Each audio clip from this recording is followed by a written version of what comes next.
What? So what were you working on today? Oh, me and Miles went over to Uncle Darryl's sister's house, and she's getting her cabinets redone. So we took everything out of the cabinets, put them in boxes, moved the boxes, cleaned out the cabinets, and we got paid $100 each. Oh, okay. Working for rich people. Friends in high places. Yeah. But, I mean, I was talking about bass, but that's cool too. Oh, bass. Yeah, no, it's, where are you? I didn't care about the other stuff. I Sorry. just want to know how good you are at bass. We were just doing songs. Uncle Darryl was telling me about how, like, there's a few ways I could learn all the notes. I could do 2 strings for 6 frets. I could do 1 string for 12 frets. I could do the 4 strings for 16. like 4 frets. Yeah. Nice. He's going to be jamming To too. beginning, to be a beginner. I end up, nobody wanted to play bass here. And so when I learned, I thought, I'll just learn. I don't really, I'm not interested in this instrument. But so I learned the minimum, like 12 notes, and I hit them. Yeah. And they have to be Just hit. those 12 notes. So I'm not a good bass player, but I can do it. And but like I don't know we were playing. Who was the guy that was here? Ryan Leakey. that was here a little bit. He's pretty good. And he'd say, "Boy, it'd sound good if you would like go up the neck on it." It's like, you don't understand. Root notes. I know like 12 things here, and I know an octave. And he kind of frowned like, ugh. Yeah, no. Well, I know when, after we did that first youth Sunday, dude, if I didn't already have a church where my dad pastored that I played bass for, I would find myself playing bass here so quick. Yeah. There's a lot of, like I was before, I grew up here and we raised our family somewhere else when we came back. But the places we were, most of the time did not have a lot of musicians or singers. So it was fun to come back. It was like, there was a small stretch there when Malpa showed up and they were like begging. It was like, if anybody can play a guitar, if anybody can sing. But once that got started and your mom took it, there's That's the thing, Trey. If you play bass, I might just set this one out. 'Cause I don't Sit know. this one out. No, you can still come and sing. sing. Yeah. Trey, I do a lot of music. I don't do a lot of singing. So Bring you your play- trumpet. What do you play? I bass, all just percussion thingies, but we already got a drummer, so Yeah. At your church, what are you playing? I play bass in my church. So, but yeah, Would you play guitar? Can you play guitar? that's the one thing of all the, like, well, I grew up in like a bluegrassy family. Yeah. So I got mandolin, dobro, banjo, guitar, bass, all the works, fiddle, and Bring a banjo. it's the one thing that I never, like, I just never was really interested in learning guitar. So you can play a banjo? No. But like, Can you mandolin- stand up there and act like you know how to play a banjo? I'm self-teaching myself, but I'm still quite a ways from yeah, like. my dad's the banjo player. Really? Yeah, but yeah, no guitars. Like GCD, but it's like just and anything that I've picked up from watching my brother play and my dad play over the years is about it. So I don't really play guitar, but Yeah. unless I don't think a trumpet or a French horn would really work in worship band, would it? I played my Fresh saxophone It could. back in 2020. Are you serious? Yeah. If you get It enough could of them. very much work, yeah. But yeah. So We had a girl that played cello at one of the churches we were at, and that was pretty. Yeah. That was a really mm-hmm. that blended in with everything. I told Hudson he needs to start learning the electric guitar side of things, because when we end up getting there, for some reason I've been watching a lot of like worship electric guitar videos and I don't play guitar. I haven't learned. It's like I'm not interested. Just the Just videos watching. are fun to watch. Videos are fun to watch. Alrighty. Getting locked in. Alrighty. Who we got here today? Trey. We got Trey Copeland here. Oh yeah, are we gonna do a little? Oh, Sharp. Who's this kid? Oh, are we going? Yeah, we've been going. Oh, it's been running. Yeah, it's we're been about running. 5 minutes in. Can you like cut all of this out? No. That's sad. Oh, That's the start. because I was just about to start talking about like what are you doing in the episode. Like I didn't know if we were doing like a little like faith journey for this guest here. Oh, like, we're rolling already. Oh, okay. I'm Caden Detmer. We're back. Returning from season 1. Returning. Missed a few episodes, but We it's don't have whatever. Tristan today because He's sick. he's sick. Anyways, Unfortunate. who we got here today with us? Am I introducing myself? Yeah. Daryl Jones. Yes. Jones. This is my uncle. Uncle Daryl. He married my grandma's sister. So Okay. he's my Uncle Daryl. Trey, what side of the family is that on? That's on my mom's. My mom's mom. And you go to church here Yeah. at New Life? Okay, Yep. I figured. We grew up, my wife Angela and I grew up here, and then we raised our family in other parts of Ohio. And then when I retired, we moved back here. That's been about 13 years. Yeah. Probably move my hat up so it's not blocking my face or anything. Yeah, we want to Yes. see that face. Well, that's good. So, Daryl, why don't you, I don't know, maybe just give us a little bit of a background or a story on if you have what you have on how you kind of found yourself in the faith or how you found yourself in the church or here at New Life specifically or stuff like that. Your testimony. My testimony, the earliest memory, I'm the youngest of 6 kids. And so when I was still pretty young, probably 5 or 6, I was in my brother's wedding, and it was at the Hardware, which was this church at the Hardware down in Belleville. So we attended here while we were living here, while I was growing up. And then we were married, and we lived in New Concord. We lived in Sugar Creek. We lived in Jeromesville for a brief time, but for the majority of my life, I was at New Concord, down by between Zanesville and Cambridge. And so here, I attended. My mom was my dad came to his faith later in his life, and like when I was born, he was 42. So when I was in high school, he was 60 But in his later life, he studied hard. He's a very smart person, smart guy, and he studied hard, and I saw that. But it was probably I was 18 or 19 when I decided, like, I've got to take this more serious, And so I'm always impressed with, like, our youth group where you guys are considering things at 10 and 11 and 12 and 13 and then doing things like this as teenagers. Where I was, it was just all sports and not really considering anything too much in depth as far as my faith. But Ange and I were dating, and we were trying to think our way through it. It was like, we were talking about getting married, and it was like, if we're going to get married, we have to do better. Like, we have to think about this, And so that's how that started. And I've had a lot of nice, good, solid relationships with people as we moved. When we moved, we found really good Christian mentors and friends that were our age that were were good for us. And that happened really all the way through. And so, here we are, 66, and I'm here talking to young people who are, so far ahead of where, I ever was. So currently, aren't you a elder of this church? I'm an elder here.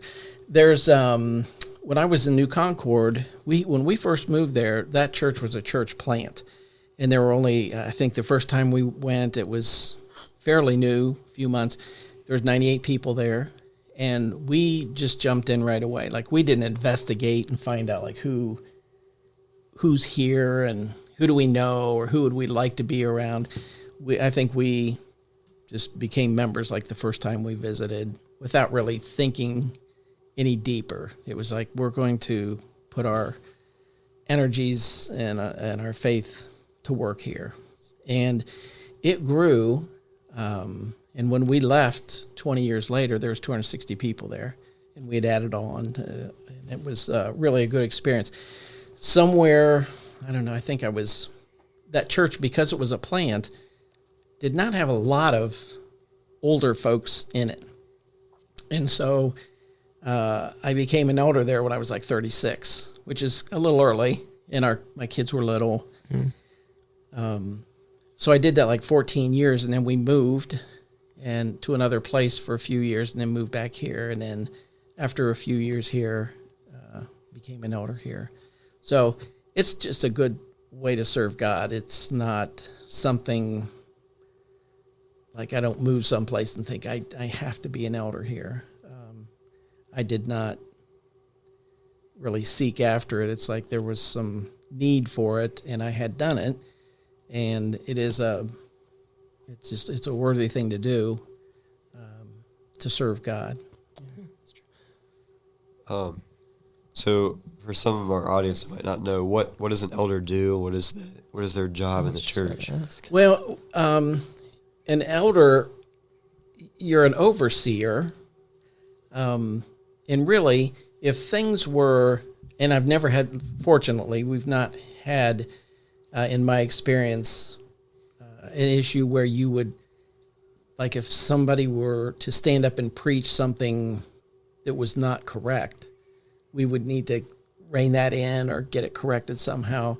We're so fortunate and blessed here to have Steve and Jason and in the past Kyle and Chris Malpas, and those guys are so solid that really doesn't cross my mind a whole lot. Many times they'll say something, it's like, I didn't know that, and then I have to go look it up or see it, but they're so solid. So that is one of the oversight is generally that, but you're shepherding. Everybody has different talents. I tend to spend a lot of my time like in the music area of the church. The other guys that's not their thing, and they're doing other things that are great, So I just look at it as you're just serving people, and if you have to hold somebody accountable, it's important to do it. But fortunately, we haven't had to do that a lot.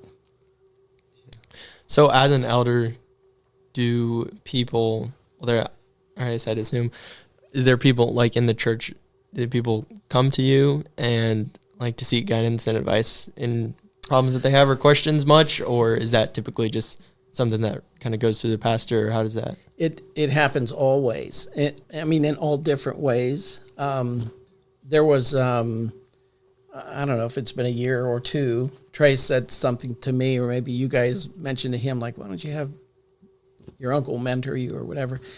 That kind of things happen. Sometimes it has not happened in here as much. In my other place, because it was a new church, we did get involved in some things like you're sitting in somebody's home and you're talking about some difficult stuff that, they came to us and asked. And some people some elders might not be equipped to do that. They're equipped to do other things. And which is why it's good to have, 4 or 5. It'd be nice for our church to have a few more. Because it just spreads out like things that they're good at and things they can serve God, serve a church with. But yeah, sometimes it happens that way. We are here at this church more than any place I've ever been. Scott Cromer has really taught me a lot about discipling. Like that is if you're not doing that, it's like, what's wrong with you? Discipling people and moving the kingdom along and bringing people into it is like what you should be doing. And I was probably not as in tune with that until we moved here and heard it. But Steve is intent on it, and John's intent on it. And so if somebody wants that, There's a young married couple I've met with now for, he was single when we started meeting about 5 years ago. He's married now. And so we meet with them once a week, and we have our own D group in our home. So those are just ways to engage and be in people's lives. Very nice. Very nice. Has there been like any moments in like as an elder where you've really seen God work in a situation you've had to deal with? Yeah, I think like to see God move, sometimes like being in the music, sometimes there's even times like on a Tuesday night practice where we're singing and practicing and people's they're tearing up as they're singing. And so that kind of stuff is organic. You can't plan it. It just happens. But in examples like with Karen, Ryan, and Ezra, and how people have really paid attention and prayed hard, and trying to make sure that Steve and Steve's side of the family and the Sharp side of the family, and just because it affects grandpas and aunts and uncles and cousins, and so to see a church work like that and pay attention to it, and pray for it, and pray toward it, and put time into it. Those you see that really fairly often. Our missions, when every time we send somebody off, when they come back, you guys just came back from Kansas. You guys reported on it, explained what went on, gave some testimony about how the week went, or what relationships were built, or how somebody grew. So yeah, I think it's really often that you see it. Yeah. Mm-hmm. Did you guys talk about the Kansas trip on your last episode? Yeah, a couple episodes ago we mentioned a little bit about it. Okay. Yeah, if you haven't watched that, go watch it. I was gonna say I haven't been up to date on these. Missed the first few. But we've asked a couple people about this so far. But on the topic of spiritual gifts, do you, like, throughout your life, have you noticed some spiritual gifts God has given you? And if you have, how many have you used them? Well, yes, and it's funny when people ask that. People usually shy away from answering that kind of thing because it feels like you're bragging. But really, it's whatever you're good at. That's the gift. Those are the gifts. So it turned out that like I was in administration in school, and so administration was just, it felt more natural to me than a lot of other things in my life. And so I've had opportunities to just use that or be in place, eldership being a tiny piece of that. The other thing is, like, through my life, I played music some, but it's become more of a part of my life now. And if I can help, I don't really want to lead it. It's almost like I feel like I want to just be an encourager toward that. Anybody that wants to do it. And so I look at that like we offer free guitar lessons during Sunday school. Anybody that wants to try it. So I look at that as just like administrative, encourager, hopefully. And I think that's something that comes easy to me, which that's how I assume the Holy Spirit it works through me. Those are things that occur to me. Like when nobody asks us to have guitar classes, it's like, I'd like to do that. And if somebody gets closer to the Lord, or it's not to get good at guitar so you can play in a band, it's to learn how to play guitar so you can play worship songs in your house in worship, not for any other kind of glory, just to glorify God through it or worship through it. And so those are ways that I think, God has helped me. Interesting. I had to kind of, on that note of learning, like, as you say, like learning guitar to worship in your own house, and I had to, I don't want to say learn a hard lesson, but I guess my dad kind of reminded me of a lesson in like something that he's kind of learned over the years, and he's seen in his own life now, so he can use that as like an example for me. But the other day, as I was getting like I've been playing for a while now and getting a little more ambitious and wanting to get out a little more. And when I was talking to him about getting like the contact information to contact the person who does the worship, the worship in our district assembly, because that's coming up this next week. And this was a few weeks ago that I talked to him about this, and kind of just pitched the idea. And but he is the worship leader at one of the Nazarene Church in Worcester. Okay, is it their branch, and they seem to have a pretty good solid operation down. And so it wasn't really to text him as much about like playing at our district assembly, because it's obviously a big multi-day thing and a lot of people, and that's a little out of my realm from going just Sunday afternoon services and playing at home and to something like that. But more so just texting to almost just get my name out there, I guess. Sure. And ask for any like tips on things that he would see. And my dad was essentially like, well, that's fine.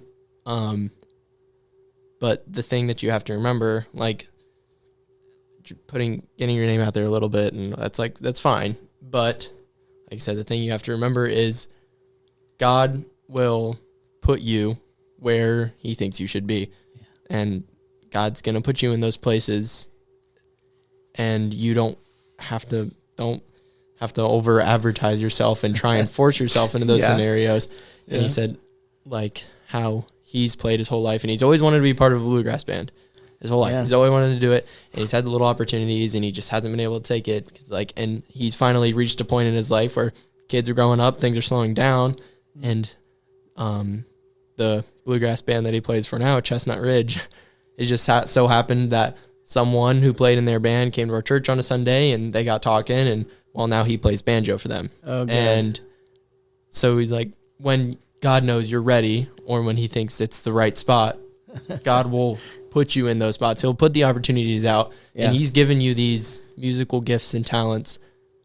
Like, don't worry about it. Just, he will put you in the spots that he wants you to be in. And I was essentially like, I guess. Good. It's good advice. And actually, it's happening. By you telling that story, it's happening to me, because I'm self-teaching about 8 months now. I'm self-teaching myself banjo.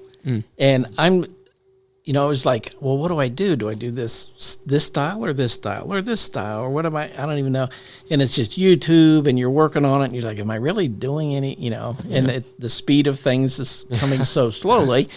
I'm going to end up meeting your dad somehow and just say, how am I even on the right track, kind of thing. And you're right. You're doing it to worship, and part of it, like Amber, your mom, Amber Sharp, does a good job. We often, in practice, before we actually start, it is, I would say at least monthly, and I would say probably twice a month, there's a discussion about being conscious of not performing, not like if you want to raise your hand, that's fine, or anything, but this is not a performance. We're worshiping.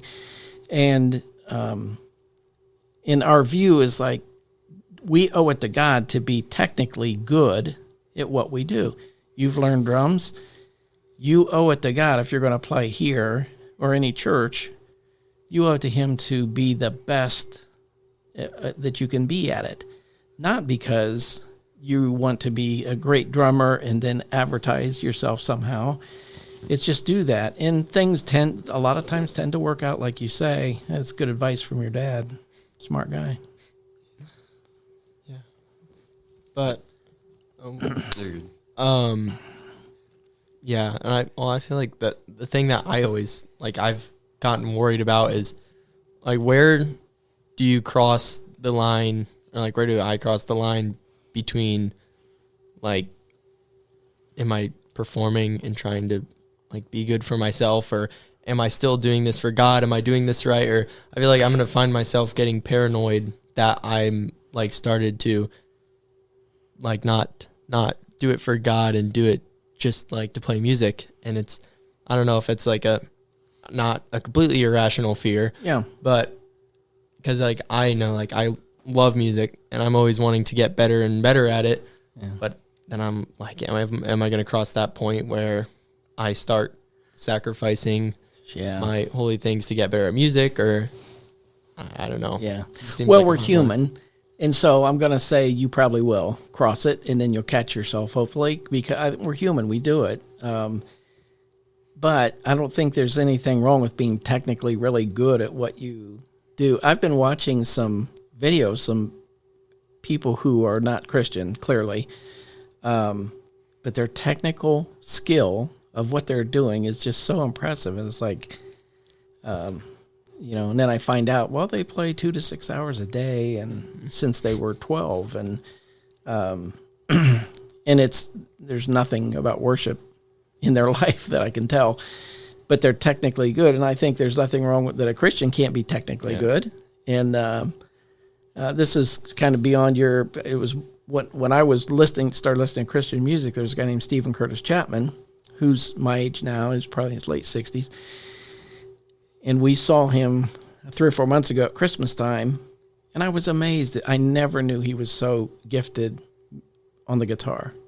I mean, you hear all this. I never saw him in concert, but we went to a local thing here in Mansfield for a Christmas, and it was just so fun to watch how good he really is. And it's like, he probably could have done things secular and made more money,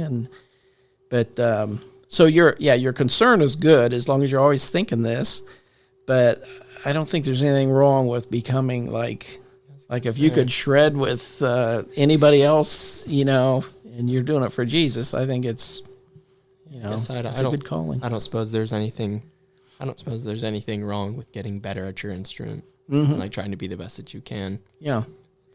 Well, it's a gifting, like God is giving you ability, and you somehow acquired instruments, and you've got a parent who plays, and opportunities to play in church, and like your dad playing with a bluegrass band, or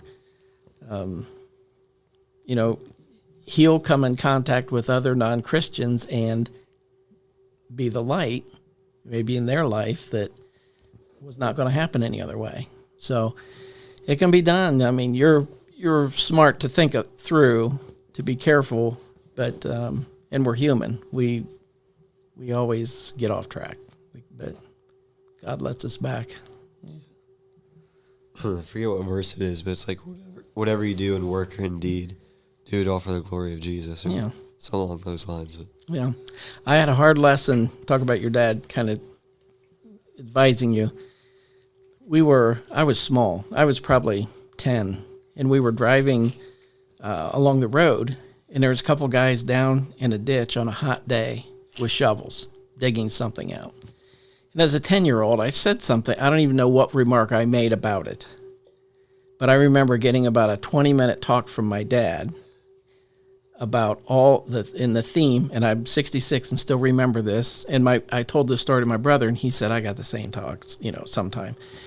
But his thing was, all work is honorable. Like, whatever you do, glory to God. And so that stuck with me, like, there is God gives us these abilities, and you just use them, in ways that glorify Him. And we make mistakes with it all the time. But to be drawn back, we started watching The Chosen. We didn't watch the season 4 and 5 of The Chosen, or 3, 4, and 5. We saw the first 2. We started the first one, watching it all the way through now. And it's reminding me of things like that. Like it'll portray the disciples arguing about stuff, or about who they're going to sit by, or who's more important, or whatever. And I thought, that is just so. I mean, that's just all these human things that we do and say and think, and then if we're smart, or if we've got good people around us, we get drawn, reel it back in a little bit.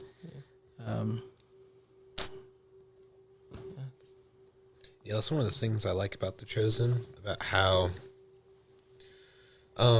it's kind of like a good thing and almost a bad thing, about how much they go into the disciples' lives. Like, I know in The Chosen, they gave Peter a wife, The Bible doesn't say anything about that. He might have had a wife, he might not have. So it's kind of like gone off the Bible from there, but also it shows real human struggle in the lives of people who are very close to Jesus, kind of making them human again. Yeah, I've thought of that too. We're watching it, it's like how did they? But because they do portray things a certain way. Like we just watched one of the episodes, and Jesus had left. He was with Matthew, and he was preparing the Sermon on the Mount, and everybody's in camp in a tizzy, mad about, well, you slept late, or where have you been? And, and it's just, I thought, I'm sure it was like that. I mean, you don't read about it in the Bible that much. You do some, because there's some arguments about who gets to sit where and who's more important. But it was like sniping each other all day long. It's like, oh my gosh, Jesus is perfection, and he's got to reign this in, his kingdom is right in front of him, and it's going to be with these people. And I'm sure they just, did everything human that we would do. And it reminded me of that. It's like, you're right. I was like, I don't remember a lot of this stuff, but it had to have been this way because they're human. One of those questions pulled up, or? It's kind of a deeper question. You realize that until I read it now. Is there any particular moments that shaped you to who you are today? Yes. I was 5. And, well, first of all, my parents had always kind of, as I aged, would tell me like I was kind of a risk taker without knowing it. Like I didn't intentionally grow up this way, but and there were a lot of times I was in positions where I could have been injured, so there was just story after story. It's like, oh, you walked down here and got in this pond, and you were 2, and they just keep going on with all these different stories. You stood under a horse, and we found you, and we got you. And I would tease back. It's like, why didn't you guys watch me better? I mean, I was all these places, but so I had this personality that would kind of a freewheeling person. And then when I was 5 or 6, I had a bone disorder in my hip, and I had to wear a brace for 2 years, which was from it. People thought I had polio. The braces looked like that from hip to toe. And I had to wear that, and then relearn to walk like in 3rd grade. And then that kind of made me independent, and I was able to, I'm sure I got teased, but I was able to, like, that stuff I could brush off. And I think that stuck with me for life. Like, there's a lot of things I've done, and I think people might not, I don't know. I was kind of oblivious to maybe how they were viewing it. And I'm glad that I was that way. And I think I grew up that way. And I think God gave it to me. I don't think it's something like I was so smart as a child that, but I think some of those events in my life, I was focused on what I was doing, and what I was doing was honorable, and it worked out, and in the end, it's working out for God's glory. There's many times in my life where, I sinned, and it was like embarrassing sin. So it's not like he made me this perfect being, but I was able to overcome just some stuff. And I think that stacked on top of each time that happened, it just made me stronger. And then as I've aged and getting to this age, I just realized how flawed we can be. And I was and am. But you can just keep coming to him, seeking him, not so much publicly or any of that, just in your prayer life and in your, like back to music. I don't want to draw this back into music, but, when nobody's in the house, this is my favorite time to play. Mm-hmm. And it's like, people would be shocked if they saw how much you turn it loose and how much you sing out. I'm not a good singer, but nobody's there, and you're singing, the newest songs you like from K-Love, and it's a blast. And then you see a car pull in, it's like, well, okay, I'll put this away. And that's what I do on the bike trail. I'll be alone on the bike trail, and I'll just start singing as loud as I can. Here comes a person. Oh. Song's over. Song's over. That's when you get reports that there's coyotes in the daytime. All right. Toast the butler. Wait. Oh, There's no Figured out how to use a soundboard. this podcast is really getting tuned up. I know. Hit a whole new my level. Goodness. So dumb. Yeah. Best sounds. Yeah, it's kind of like, my dad is doing a sermon series on Jacob. That's who it was. He's doing a sermon series on Jacob, and it was like Jacob wrestling with, I think it was God, or essentially when he was wrestling all night, and he was given, like, at the end of it, he was like his hip was messed up because he had like the dislocated hip, and it was like the permanent scar, or essentially what it led to is, we're talking essentially about that first week was the permanent scar that God has given you that constantly reminds you of, like, God essentially, or God's glory, or just to keep you on track, I guess. And so as you were talking about that with your hip and everything, it kind of like piqued my question if you had any of those scars that you've had, just, I guess, that was given by God, that at the time was like, I don't want this to scar, but it's keeping you on the tracks. Yeah, I think some of the things that we do, it's not like God gave this to me, but it's like there's been some things that I've thought or done, and they're sin. And you come to either by the help of somebody else or by your own realization, or you hear a sermon, or it's in a song. I listen to so much music. Things come to my mind from songs. It's probably, I shouldn't even admit this, as much as verses, because a lot of it's written from verses, but I'll hear songs and it's like that lyric is just the best. That fits me now, and I'll listen to it nonstop for, like 3 months till I'm sick of it, and then I'm on to something else. But back to your question, I don't know that it's something that God gave me, but what he does give me is when we fall or falter or think the wrong stuff or make a wrong decision. Not that it's not sinful. It's just you didn't react to the Holy Spirit. It's like months later, it's like, the Holy Spirit I missed this opportunity, and I'm embarrassed about it. I'm ashamed that I didn't do anything, or maybe even at the time I just denied it. It was like, I'm not doing it. I'm not. And I think that's what the blessing from God is helping you return from that. Remember that. Yeah. It's not so much maybe anything for me physically or whatever, although that physical thing is still there.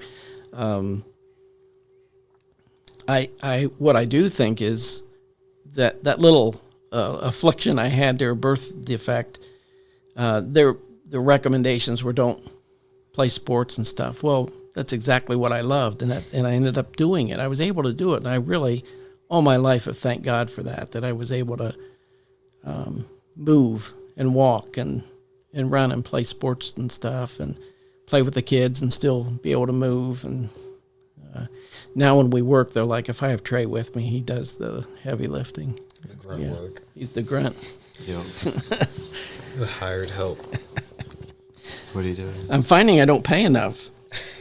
These guys had a job today and got paid well. I'm a little embarrassed at my payroll. Don't be embarrassed. Just up the. Don't be embarrassed. Just make it a little. Just Pay more. Just bump it up. Well, let me ask you guys, if I can, your own, and you can all three respond. Like I was telling you, like when I was your age, I was not thinking like this. You know, it was not. At my age, if somebody said, "Would you join a pod?" You know, if podcasts existed, which they didn't, but if would you join and be part of something like this? I would have said no.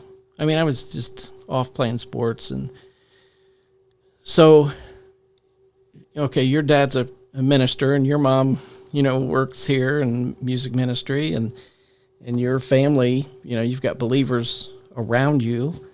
What is it that? Why are you wired this way? Why are you doing not necessarily this podcast, but like, what are your thought process? Like you're playing a sport. You're playing a sport. Are you in sports at all? Or okay, so you're in school and your activities. What is driving you to do this kind of stuff and have a D group and a big active youth group? What's doing that? Well, I think like deep down we're all truly hardwired for this. We may not all realize it, but we're all hardwired to want to be with our Creator. Mm-hmm.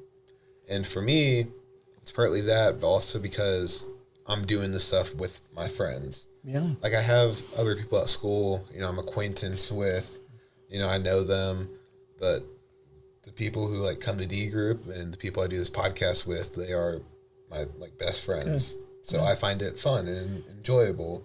And at the same time, I don't know how Guy is going to use this podcast, but I want to see how he does it. Yeah. How he'll use it. Yeah.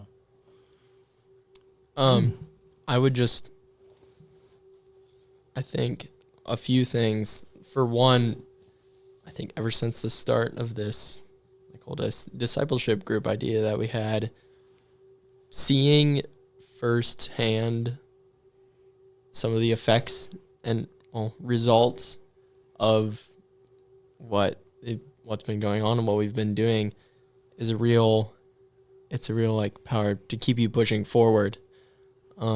Seeing how people's lives have changed and what scenarios have happened as a result of this group is it just makes your soul happy. It's an uplifting thing to see. And sitting around, like I said last week, or when we were at Miles' house, just sitting around campfire in the middle of Belleville and just the middle of a town with however many, 14, 15, how many kids were there that night? Do you remember? When we're singing songs? Yeah.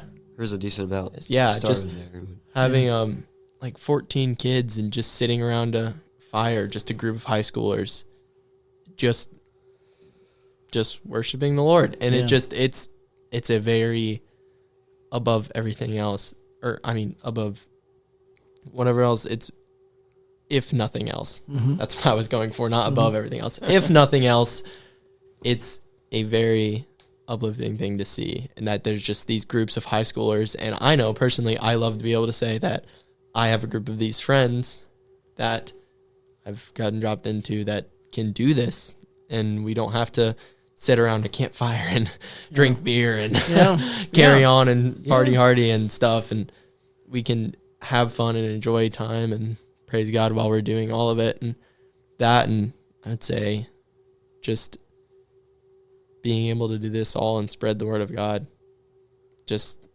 makes me so happy. It's a fulfilling thing to be able to spread the word. And I would think having the opportunity to do so and not taking it when it's just right in front of you would just leave me it would just make me feel empty, I feel. Yeah. Almost. Yeah.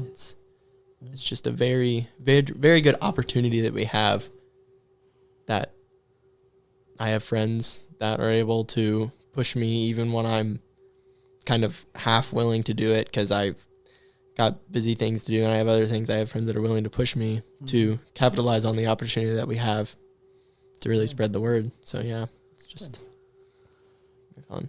Yeah. I guess for me, For a very young age, I learned that there's more to life than what can I do for myself today? What can I do for myself tomorrow? And I've had a very, very, very good example from my parents and from my family, just living that out daily. I don't know where I would be if I didn't have that, honestly. Yeah. But they really showed me that Jesus is willing to walk with you every day, no matter what you're going through. I mean, especially the situation with my siblings and things like that, seeing the sacrifices my parents make to make them happy, to do the things they want to do, is just, there's more to life than what I want.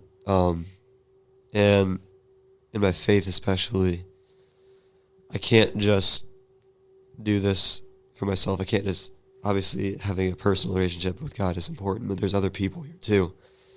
So he's really shown me to not just keep this great gift to myself, but bring it to as many people as I can. Yeah. Because one of my worst fears is to be, whoops, what a bump there. When Jesus calls us home and then there's his friend who's like, why didn't you tell me about Jesus? Yeah. Why didn't you tell me about this great thing that you've known about for so long? And there's this point where, I forget, it was a couple years ago, 2-3 years ago, where Steve sat me down. It's one of the first times we met. He's like, when are you going to make your faith your own? You can't just keep it relying on your parents' faith. Yeah. And that moment really made me think about a lot of things. Yeah. About how, what can I do? Yeah. The church, what can I do to progress his kingdom in the world? When you make it less about yourself, God can use you in great ways. Well, that's why I say you guys are so far ahead of it, because a lot of times that happens when you are finished with high school and you're on your, you go wherever you go. And like my children, one went to Ohio State, one went to Cedarville, one went to a local college. And that's when their challenge is like, their faith. They have to decide like what, because Cedarville's a Baptist background. And so my oldest daughter is asking questions about, well, they say this and we grew up hearing this. And so you just have to work it out in your head, like what you're going to, and ironically, she married a minister. And so it is, what you're experiencing now. I think when you're older and away from your homes, this is going to be so beneficial to you that you're, whether you, I'm not saying you won't go off track a little bit. I think you'll come back way easier because you're the way you are now.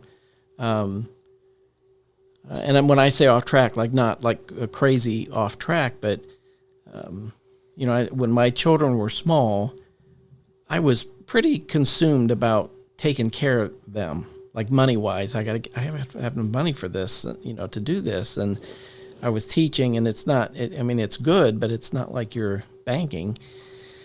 And I probably thought about it more than I should have, or not fretted over as much as I could, Now I feel less like that. Maybe it's a tendency I will always have, but it's more, I have more faith in God and more that he's going to work things out and stuff. But yeah, you guys are you're on such a good path. And when you're out on your own, you'll be faced with it. You're either going to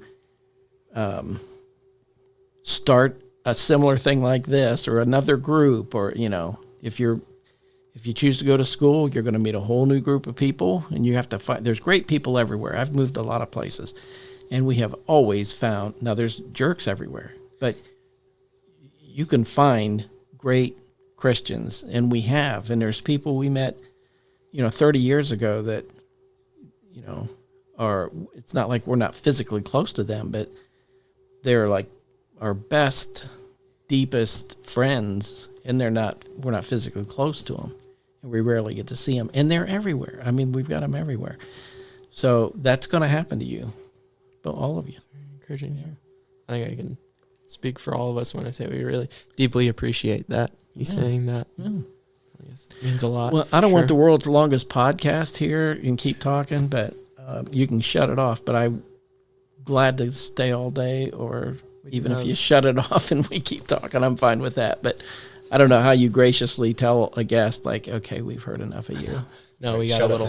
We got time yet. I think 20 minutes ago, you were saying we should have cut this thing. but I'll throw it back to you. I kind of dominated there a second. I would say, I guess we got 10 or so more minutes, Miles, if we don't want to draw us out. Is there, this is a kind of question for the group, it's just a general question. Would you say, is there any of those points in your life, or what was that, if you remember? Because I know some people have like a very, very specific, like, okay, this is what I'm doing. Like, I'm giving my life to the Lord. And some people, it's just kind of like, well, I kind of just gradually got more and more over the years. But whereas, like, do you have a point in your life where you were like, okay, I'm accepting the Lord as my Savior, like right here, or age or time, or some camp you went to, or some service that you sat in and was like, okay, this is it? Or I guess if you just tell us about that. I think everything that I think I was baptized, like I said, I think I was 19 or 20. I think everything that I experienced through my life it was all accumulating. I mean, all your parents probably have a story where, like, they've told you something 20 times, and you come home from school or whatever, and you say, hey, this teacher, this coach said this, and your mom or dad's like, we have said that to you since you've been 10, and you're just now catching this. So I look at that as like my life. I'm just, all these people are pouring into you, whether you can figure it out or not, and it gets to this point. But my baptism experience was just what you said. Ange and I were dating. She grew up Lutheran, and I grew up here, and we'd been dating for a couple of years. We started talking about getting married, and we thought, well, I don't want to go to either church. We're going to go to, so we ended up going down to Palmyra, where there's no family from either side. And it's like, we got to figure this path out for ourselves. So there we are. And ironically, he attends here, and he's one of our senior guys at church, Steve Liming. So he's preaching there. I'd never met him. And I don't know if we'd been there a couple times or not, but it was the old church. It's not the new one that's there now, but it was the old one. And he gets to the end of his sermon, and I just stepped out in the aisle and walked up. Ange was like, I mean, I didn't even look at her. I didn't say, I'm going. I didn't say anything. I just walked away from her and walked up the aisle. And I don't even know what I said. I don't remember what was said. And he baptized me, and I remember there being those little water spiders that were sprinting across the water, and I remember the water being cold, and I remember church is over, and we're driving home, and she's like, what? I mean, so it's not like we talked about it. It's not like I said, it hit me. Yeah. Like a lifetime of people explaining things to me, and then deciding, like, drawing a line, like, that's it. That's it. Amazing. And that was mine. And Ange grew up Lutheran, and so she was sprinkled as a baby, and or went through catechism and different ways of their faith, however it brings them along. And then she ended up doing that in Zanesville, a little bit of a similar thing. I mean, I don't remember us having a big long talk. It's like, hey, there she goes, and went up and was baptized. So, it's funny how it happens when we see people, like, no matter what age, you just decide, like, it's there. Now, I'm impressed with young people who are like, I've been meeting with this guy for 3 months, and he's really working it through. But I also get a chuckle when I see somebody, like, they just come up and it's like, I don't know what I'm doing. I'm drawing a line. Here I go. Did you do that? Is that the way you do it? Yeah. Miles, Trey, do you guys have? Yeah. I haven't. Obviously I've heard Trey's. Nobody, at least they haven't. But Miles, I also haven't heard yours either. So after the videos. Well, I guess recap us, Trey, if you have that moment. Of mine. You pretty much If just you walk if you up want there. to, you don't They have had to. turned to you like, Trey, you want to get baptized? Yeah. Okay. Didn't know what I was getting into, but I found out. Yeah. What did you? I guess did you have like a? I mean, I would assume so, but did you have like a feeling, even though you didn't really know, like in your head, you didn't know like where this was taking you, where it was leading by you. But I'm assuming you had like a feeling in your soul that you were like, okay, this is. I mean, yeah. Miles asked me, well, we don't have to do it now. We can do it next week. We can do it some other time. Like, we can give it some time. And I was just like, no, I'll just do it right now. Like, I don't know. Like, where do I go? I just, Up there. I did not expect to get baptized in front of everyone. I thought it was going to be like something like private, but no. Yeah. Nope. That's when Miles almost bashed your head on the. Almost drowned me. Yep. Got to make sure the sin was completely out of you. Oh, yeah. Well, Miles, do you remember that moment that you were My- kind of like, oh yeah, There Jesus was- is my savior? And I mean, it doesn't necessarily. I guess like I know with like my dad's told me, and I know with me, it wasn't necessarily when I got baptized, but it was kind of like the moment that I was like, okay, I was like 8 or 9 when I came downstairs. It was the day before Easter. Parents were doing dishes. I was supposed to be in bed. And I'm like, hey, Mom, I want to be baptized tomorrow. And like, really? So our service was in the gym at the time. It was when Kyle was still there. And I think he gave the message. And they're like, all right, if anybody wants to be baptized, come up. I didn't come up. For some reason, I was sitting there in the chair just bawling my eyes out. mm-hmm. I don't know why. Everybody would ask me, why are you crying? I still don't know Don't why know. to this day. Just But imagine. I remember Kyle came over to me. He's like, hey, do you want to meet like Friday or something? We could talk about it a little more.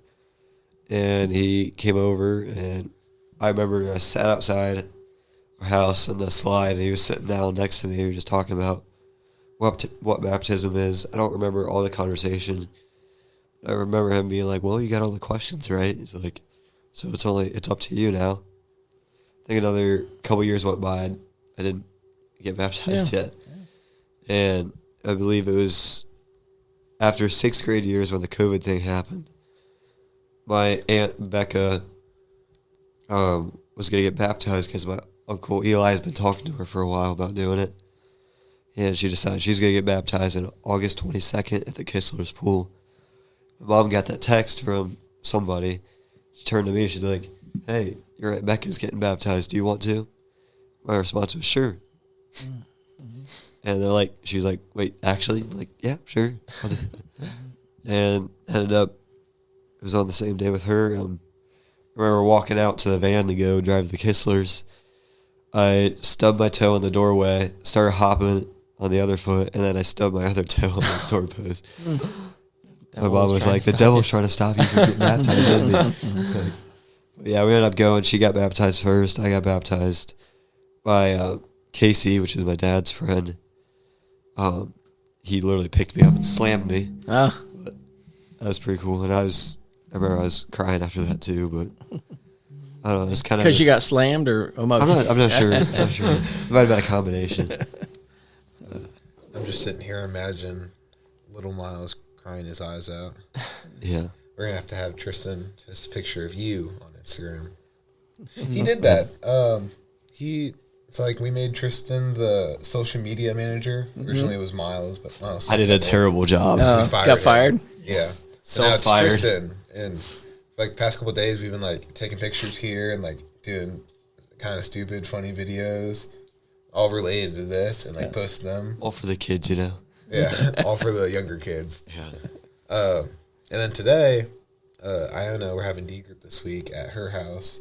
And, she sent the text in our D group chat, and Tristan posts on Instagram on the story a picture of me. This was a while ago. We did a little story on the stage. Was it the disciples ones?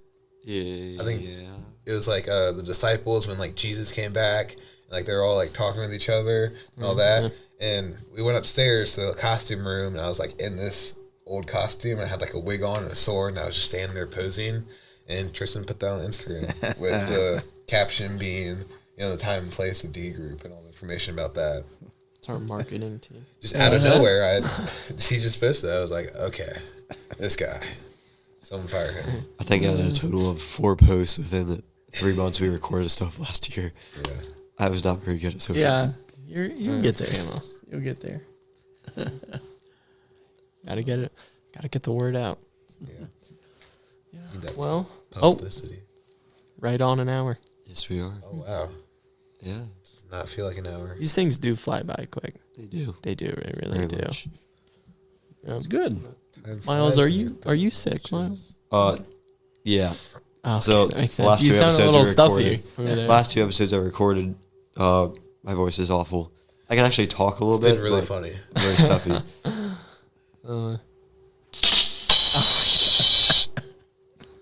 I like the soundboard now. Well, we're gonna fire you from the soundboard Oh. manager too. Yeah, you're gonna get None of us damaged. even know how to run that thing, and we're gonna fire you. I do. Oh, Probably. okay, Trey does. No, it doesn't. Trey, I thought you were just Trey.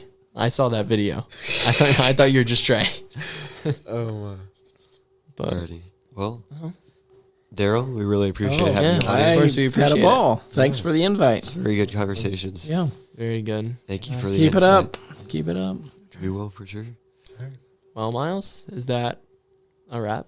Yes. Are we gonna Can, have? can you pray? Can I pray? Yeah, I Yeah, would. sure, but my sure, voice. Sure. is- Are we gonna have another episode this week or next week? I know my church camp starts Wednesday, so I might not be here. But Wednesday as in tomorrow. tomorrow. Oh, thanks.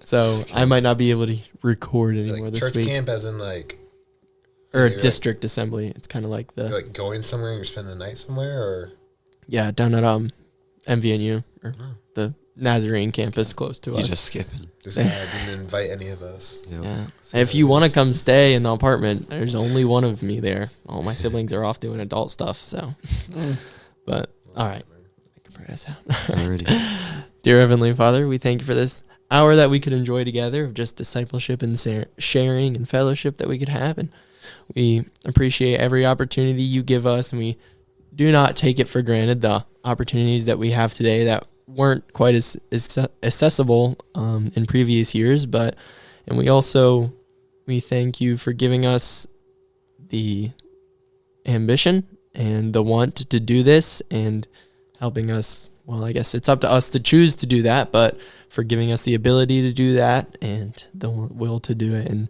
do stuff like this is amazing. And it's always great to have the people who are older than us to give us more wisdom that we haven't yet obtained and wisdom that we might only obtain by years. And so we just pray that as we're going on in the future podcast episodes, that you just continue to give us wisdom and will to talk and people to invite and just to share your word. Amen. Amen. Alrighty. That's a wrap. Thank you guys for listening. See you next time. Peace out.